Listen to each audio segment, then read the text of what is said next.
Welcome everyone, and today we're joined by Chris Myers. Third take to start with, but no problem. Chris, how are you doing? Thank you for joining. I'm very well, Andy. How are you? I'm doing very well, thank you. Good. So we've done loads of stuff with you, especially over the last year, and I'm always intrigued to know what people, how they got to where they started and so on. So do you want to tell me more about you, where you're from, and how you got involved with where physio? I'm from. I was born in Poole, in Dorset, grew up in Bognor Regis, good old Bognor Regis. And I went to Bristol to do physiotherapy.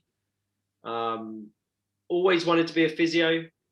Honestly, can't remember ever. Maybe at one point I thought about going into sports medicine, being a sports medicine doctor, orthopedics, but I used to play a lot of football. Well, I used to play every sport growing up. Got a few injuries, saw the local physio who worked at Bognor Regis Town Football Club. And that was around sort of 11, 12.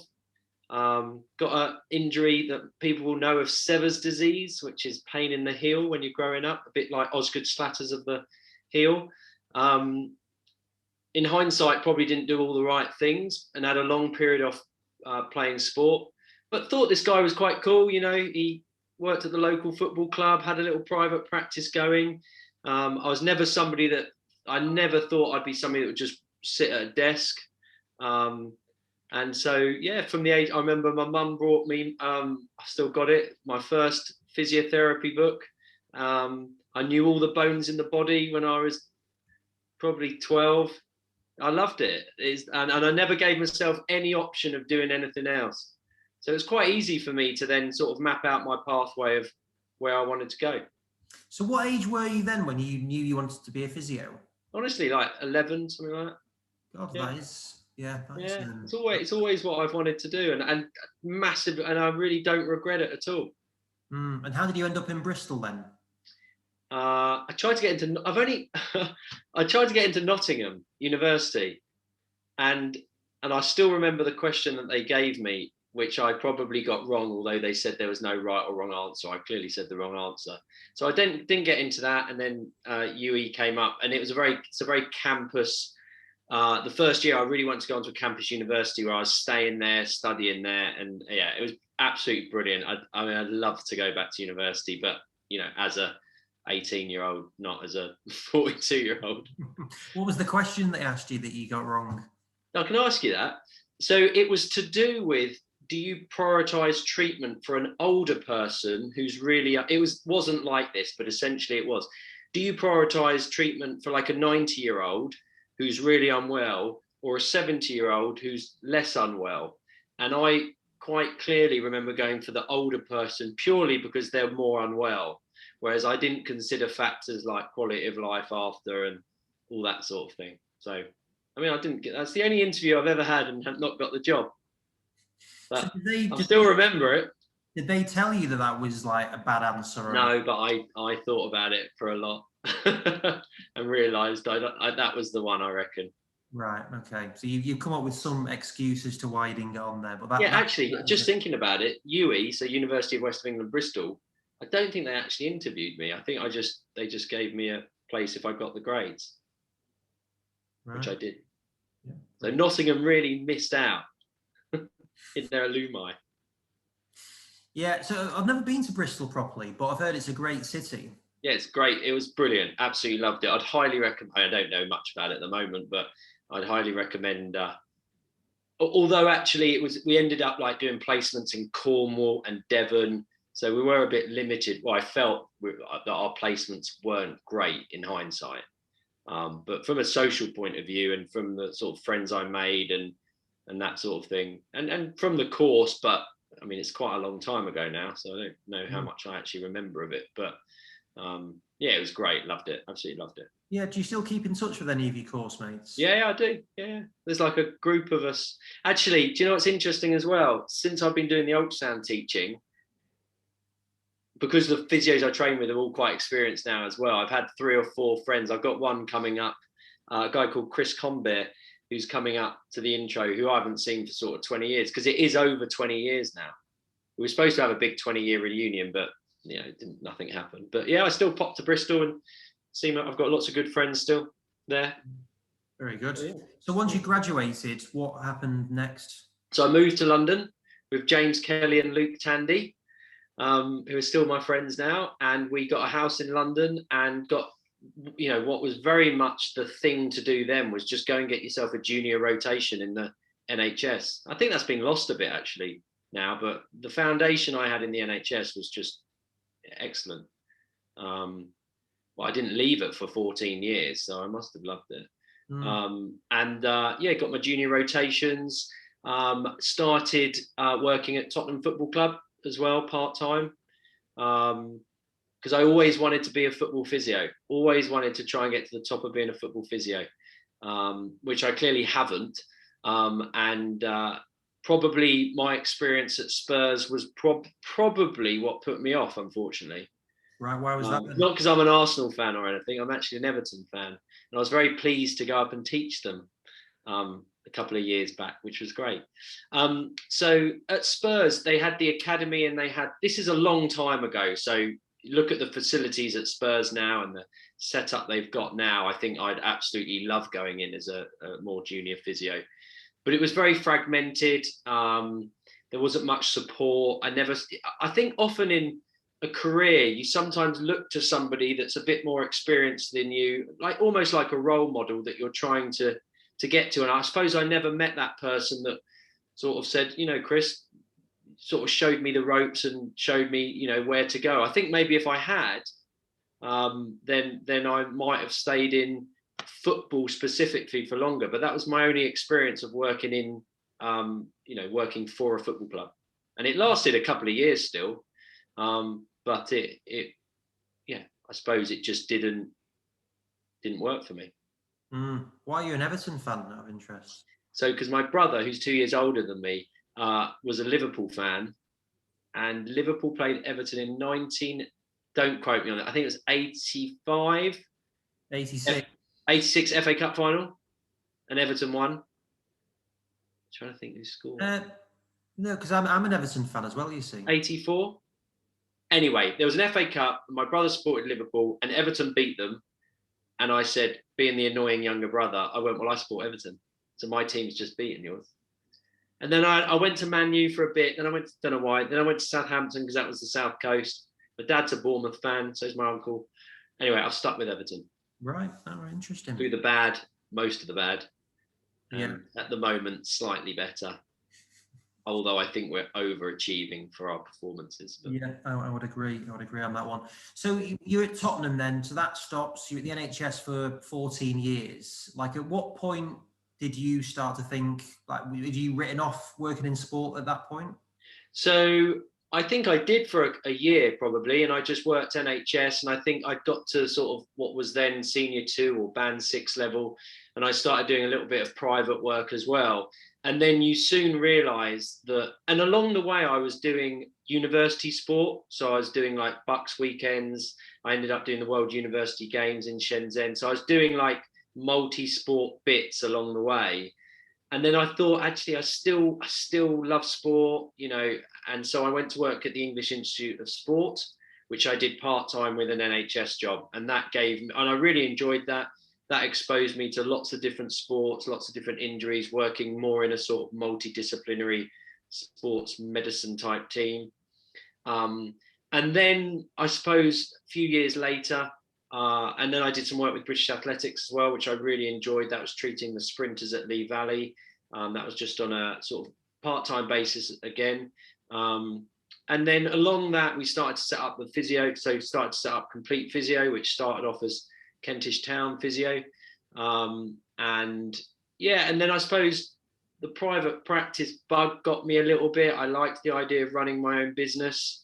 And then really, really enjoyed working in sports still. And I was working as an extended scope physio. So I sort of had 3 jobs. And, one thing I've always done over the years is sort of tried to do everything. And I'm a firm believer you can't always do everything, or actually you can do everything, but you can't be excellent at everything. And I got interested in diagnostic ultrasound, and obviously working in for example, at the English Institute of Sport, the physios aren't allowed to scan.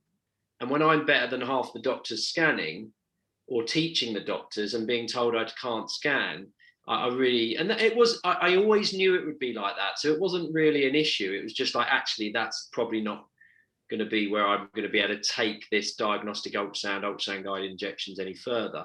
And I totally understand that. And then in the NHS, I mean, my extended scope physio years were where I really pushed on with my diagnostic ultrasound and my ultrasound guided injections. What's that? How did that start then? Your interest in ultrasound? Yeah, so I did my sports medicine masters at Queen Mary. I also did an osteopathy degree, which is a slightly random move. And during the masters, there was an imaging module, and we got exposed a little bit to ultrasound. And some of the people were using ultrasound in their research. I wasn't specifically. And then I was working at Homerton, which was the City and Hackney Primary Care Trust, with Dave Baker, Stuart Wildman, and Robert Mast. And so there was the four of us, and obviously we're all very involved in ultrasound education now. And the four of us just used to sit in this small office, and we'd see our patients, and then literally all we'd do is talk about ultrasound, or we'd go and scan each other, and we'd, get one of the ESSR guidelines, and we'll just scan each other. And I think we all just loved it. And straight away, for somebody that was doing unguided injections for a short period of time, I never enjoyed it, never liked it, never knew where the needle was, never knew 100% where the needle was. And so when you're doing unguided injections, you're getting a bit better at ultrasound. Then you just ended up doing ultrasound guided injections as well. And probably that environment was the thing that really kick-started all of our interest in diagnostic ultrasound.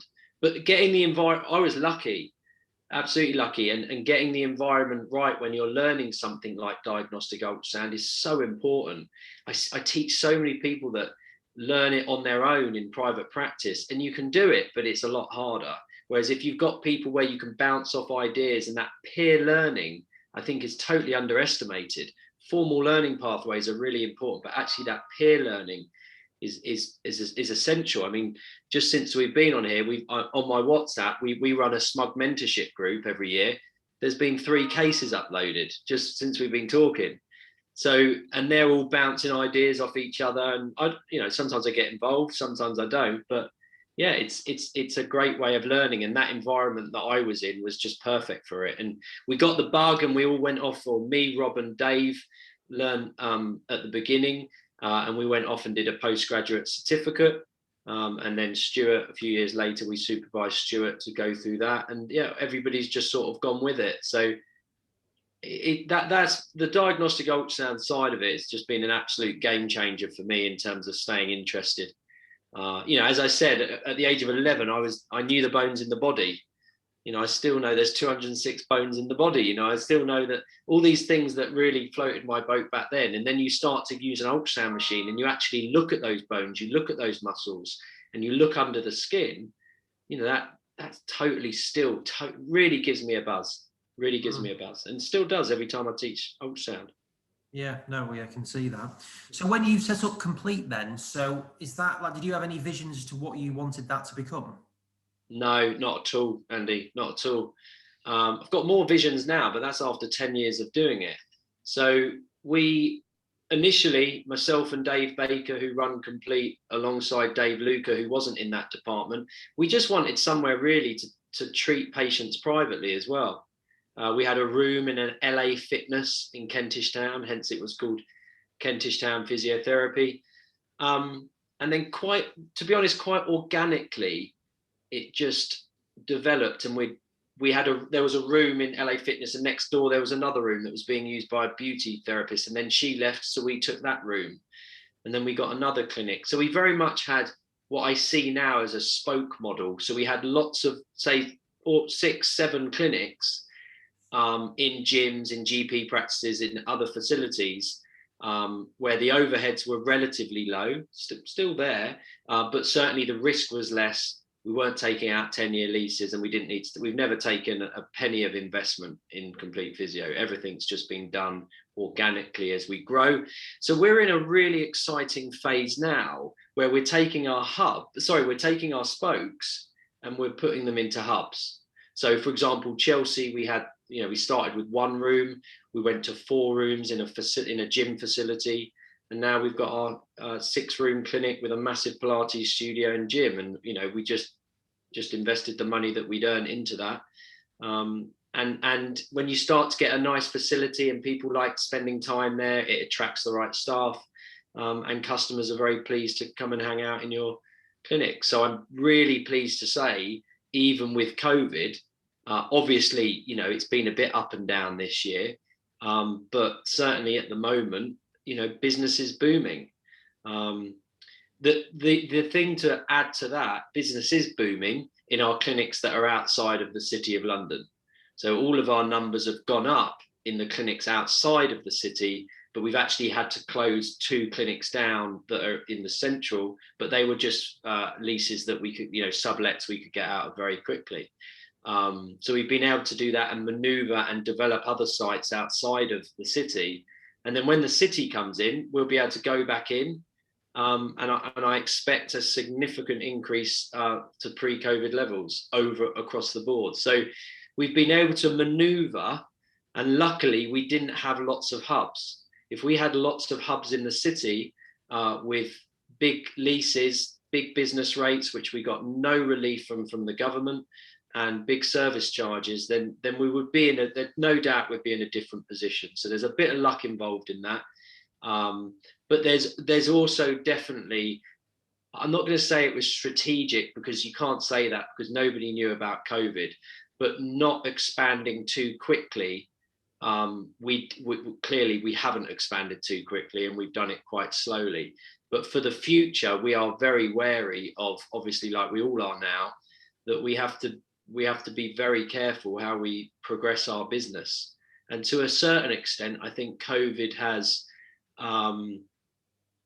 it's not stumped our dreams, because I'm not sure exactly we knew what our dreams was, other than to provide, high quality physio. And if there's an opportunity to grow it, we'll grow it. But I do think we're going to be very cautious with every move we make from now on. Absolutely. Do you think that your growth then was that related directly to your interest in the clinical of diagnostic ultrasound? I mean, we've talked about this before, because your return on investment on ultrasound can be quite difficult. It's not something I'm not the sort of person to sit down and go, oh, why are we growing so well? It just naturally happens, I think, when you have a passion for high quality high quality physiotherapy, and obviously to attract high quality physiotherapists, but also when you're trying to, you've got to remember, Andy, in NHS, a patient would come and see me and I would do it all, as in there'd be self-referral. If they need blood tests, they have blood tests. If they need an X-ray, they have an X-ray. If they need an MRI, they have an MRI. Like lots of these, FCP roles and that sort of thing at the moment. So for me to then go into private practice and not do all that, and just basically, be doing the rehab and the physio side of it, which I enjoyed, don't get me wrong, but I much enjoyed the other side of it more. I always knew if I wanted, and that's why I was in the NHS so long, is because until I was ready to pick up my NHS practice to a certain extent and offer this more one-stop shop with diagnostic ultrasound guided injections, then I wasn't prepared to go full into private practice. And then I did independent prescribing, etc. And there just so happens at the same time to be a lot, I don't know if it's more awareness, but certainly patients are looking more specifically for certain things. They want to see a specialist. They want to see somebody that just sees those joints. So we've really tried to develop specialisms within complete physio, and I think that's part of it. We're all about physios expanding their roles, whereas a lot of other clinics actually, I'm not going to say suppress it, but I mean might suppress it. And so we've sort of pioneered, and I use that term loosely, but I think people will know what I mean by that, the whole idea of that extended scope physiotherapist or FCP type role, but extended scope physio with my sort of hat on into private practice. And we are still one of the only companies that are doing it. And one of the main reasons for that is we're involved in teaching. We've got, all the pathways, all the policies. We're very strict on our clinical governance in the clinic, and there's a lot to consider around it. So yeah, I think that's part of it, Andy. I'm waffling on a bit here, but I think the quality of our facilities has improved. We're always trying to incorporate technology, be it through app-based stuff, be it through the best exercise programs, be it through just the diary system that we use, or be it through the equipment that we use, like the Focus Shockwave, the Piezo Wave, that's how we met. And also through having excellent ultrasound machines in the clinic as well. And I think there's a lot of clinicians at the moment that are interested in that role. And obviously, as somebody that has it integrated into what we do, it means that it does attract, recruitment is not a problem for us. And often people do say that's a problem. And also the other thing is we have got excellent staff. Like, our staff earn good money. I think that's the other, you're only going to attract good, confident practitioners if you give them a good cut or you give them a good package. And so, if you're not prepared to pay somebody good money, then I don't think you're going to attract necessarily the best physios. And I think we have attracted a really good pool of physios, and more important than that, ones that don't want to leave. And that's retention is absolutely essential in physio, because yes, patients know the brand Complete Physio and they've used it before they go back. But a lot of the time, this is a very personal one-to-one business looking at word of mouth referrals. So if you keep changing your staff, those patients will often look to go with that staff, and we have to accept that. So retention is really important as well. Yeah, that's interesting. Just going back to what you said earlier on about taking that osteo course, the osteopathy course. Oh, yeah. Why did you do that? Yeah, so it's a good question, and I don't regret it at all, I must say, but I'm not sure I got out of it as much as I thought I would. So I was a physio. I was quite NHSy, so lots of rehab, lots of exercise-based treatment, and I thought my manual therapy and my palpation skills needed to improve. That's basically it. And I do believe my palpation and my manual therapy skills, particularly manipulation, improved through my osteopathy training, which was a long course for somebody that's also doing 3 other jobs. So I really enjoyed it. I'm a physio, I'm not an osteo, whereas we've got clinicians in my practice that would say they're like an osteo and they're a physio, but actually they're an osteo. So I'm really still does that make sense? Yeah. Yeah, but whereas I'm still very much at heart a physio, but obviously now I've got this sonography training and that sort of thing. I still manipulate things, and I think my osteopathic training has helped, but it wasn't the thing that gave me the thing I was looking for. I did it before ultrasound and I was looking for it. Do I think I would have done osteopathy training if I had found ultrasound earlier? Absolutely not, no. And obviously, this is 10 years ago, and manual therapy is still getting a bad press, rightly and wrongly, I would suggest, in physiotherapy and osteopathy at the moment. I do believe there's a role for manual therapy, but obviously back then, when I learned physio 20 years ago, you'd have lots of manual therapy classes, and post-education, you do lots of MWM, Maitland manipulation and that sort of thing. And I just wanted to try and improve that. And I did improve it through my osteopathy, but it wasn't the thing in the end. In hindsight, I can say that maybe I was looking for. I didn't know what I was looking for, but I wanted to find more. And probably the ultrasound side of it did that for me. Yeah.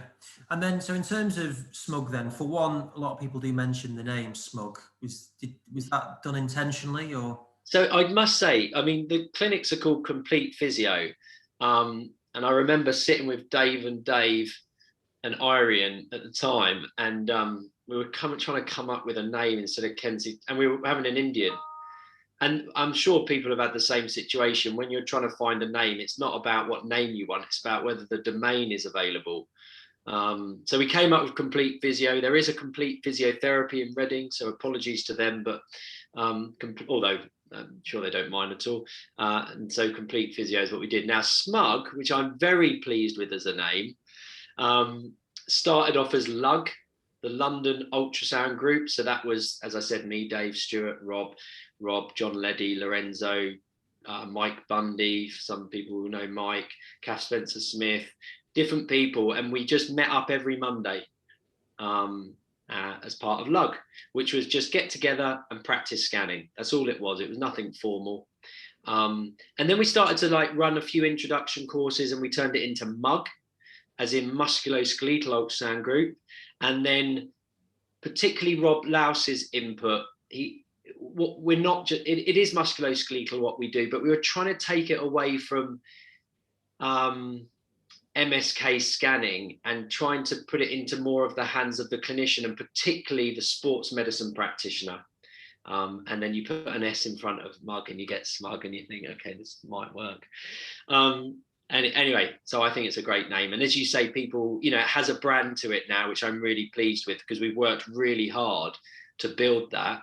And I do think, and I get this, the feedback from our practitioners, you know, if you go on a course, a lot of the time you'll get the joints, but we really concentrate on the muscle scanning side of it as well, which is obviously a big part of particularly sports medicine, football clubs, rugby clubs, that sort of thing. So I think we've found a nice market there that that you know, it is still a hobby. SMUG is a hobby. The clinics, I see my clinics as a full-time job, and SMUG is a hobby, but the hobby takes up a lot of time. Trying to develop new courses, trying to develop online content, trying to develop videos, doing your presentations. Like, there's an awful lot of work behind the scenes on SMUG. But we love teaching. There's lots of us that teach, you know, lots of tutors that teach for SMUG. And it's really exciting. And I think, as you know, because you sell ultrasound machines, it's a market that is just growing and growing.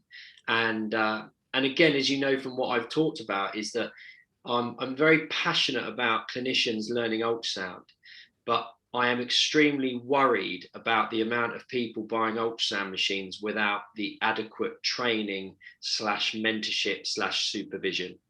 And I don't wake up at night at the moment, but we're really encouraging people to do ultrasound, yet there is no formal training pathway that has been agreed by the different associations and the different bodies that should be followed. Whereas I think we need that. But we're doing our best. We're setting up a postgraduate, well, we set it up, starts in September. We've also got our mentorship, which is the only clinical supervision pathway out there in the country. And we've got our lots of guided injection courses. I run a postgraduate certificate in ultrasound guided injections, which again is the only postgraduate certificate in the country.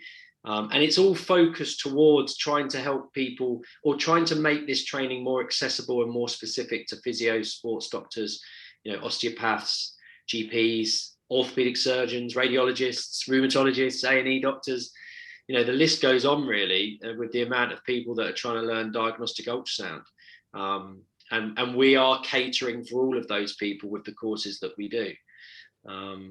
So yeah, it's very exciting, but I just hope that all those different clinicians that I've just talked about, at the end of the day, they have to take responsibility, because if they get sued or they make an error on a patient, you know, they need to be able to provide their portfolio of learning, their logbooks, and everybody should be keeping those logbooks. Everybody should be attending courses, and everybody should be constantly improving, auditing their scans. And if you're not auditing your scans, you never know if you're right. So you can go your whole career and be wrong. Whereas if you know that the orthopedic surgeon tells you that there was a full thickness tear, or the MRI tells you there was a full thickness tear, or even another radiologist does an ultrasound and tells you, you all agree there's a full thickness tear, you know, and you're auditing yourself about whether or not you're right. And that's my other concern, is that, you know, there isn't enough auditing, re-auditing going on, and we've got lots of plans to try and change this. But we just have to go ahead and do it, and we have to put these things in processes and hope that people want to do it too, because we're never going to get a body that says you've got to do this across the board. So yeah, so lots more work to do. Yeah, no, it's definitely, like you say, it's booming at the moment, which is really interesting. Yeah. So to finish off then, what would your advice be to any physios, osteopaths, any budding medical professional? What would your suggestions be? Do you think it's a good thing to move into? For ultrasound? Just in general, really, like Yeah, I mean, including that. when I first went to Tottenham, I wish I'd looked into what had the best setup, the best seat. I just wanted to work at a football club, and the first job I got, I took. So I wish I'd taken a bit more time to maybe go and observe a bit more, which isn't easy to do, particularly at the moment. Find out a little bit about more about the department, about how it works. I wish I'd done that, because I think I could have got a better experience, and I certainly don't regret it. But maybe I would have stayed in football a bit more.